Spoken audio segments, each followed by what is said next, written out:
হাজারীবাগে যেটা গতকাল রাত্রে ঘটনা ঘটেছে, হাজারীবাগে এই দুর্বৃত্তের ছুরিকাঘাতে ছাত্রী হত্যার ঘটনা ঘটেছিল, ওইটা নিয়ে বলছি। শাহরিয়ার শারমিন বিনতি, বয়স 13 থেকে 14, এখানে রায়ের বাজার এলাকার রায়ের বাজার হাই স্কুলের যে নবম শ্রেণীতে পড়ে। তো গতকাল রাত্রে আমরা সিসি ক্যামেরা ফুটেজের মাধ্যমে যেটা দেখেছি যে রাত্রে আনুমানিক 9:30 থেকে 9:30টার দিকে ওখানে একজন যুবক যায়, তার সাথে হয়তো আগের থেকে যোগাযোগ ছিল, তাকে ফোনে ডেকে নেয়।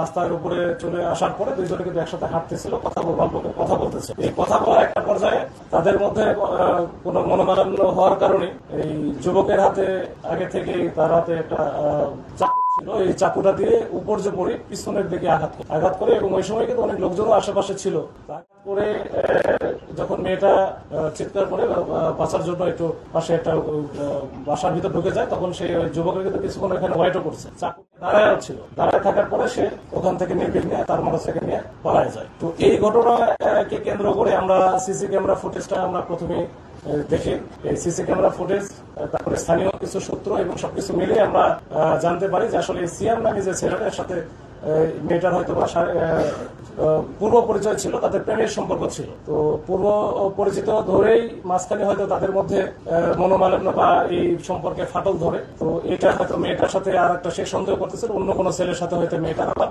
নতুন করে সম্পর্কে জড়াই গেছে। এইটার ভিত্তিতে সে কিন্তু আসার পরে সে এটা নিয়ে তার সাথে কথা বলতেছিল যে তুমি কেন আরেকজনের সাথে আবার গেলা, সেই কিছু ছবিও সে দেখাচ্ছিল।